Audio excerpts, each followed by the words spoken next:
So here's a funny story about my nana. So, in her old age, she goes to live with my auntie and uncle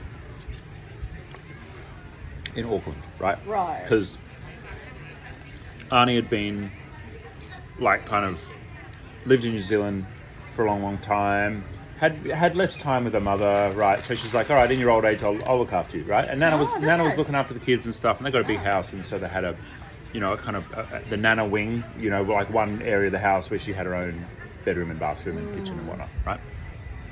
That's nice. Anyway, yeah. She gets old, she gets sick, and so she's on her deathbed in the hospital, right? And she's a polite old Catholic lady, right?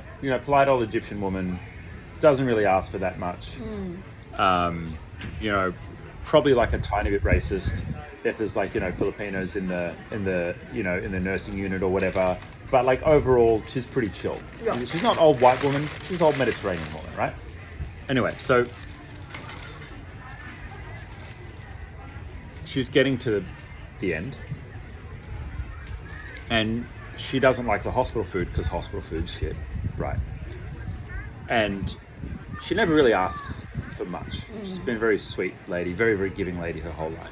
But she's like, guys, to my brother, he was over in New Zealand at the time. She's like, hey, the food here sucks. Could you please go and cook me some rice and bring it back, right? And she's cooked rice her whole life, right?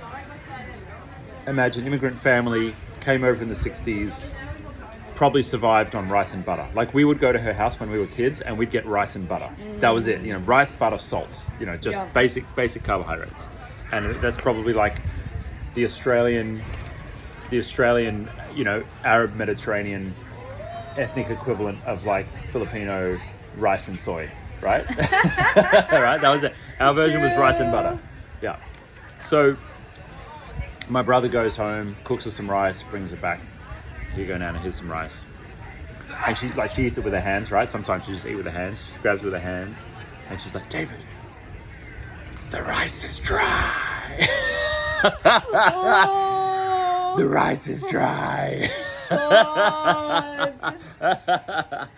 And that's now her legacy. Like if anyone like undercooks food in the family, or if someone is displeased with something else that someone's done in the family, that's our response now. The rice is dry. Because that's so funny. she was the matriarch of the family, and her husband had died years and years earlier. So like she's such a cultural monument and strength of the family. She had 5 children. They all had 5 children. Everyone's Catholic, right? So big family, but she had been there for decades and decades and decades as the matriarch and being the glue in the middle that held everyone together. And so that is now her legacy. The rice is dry.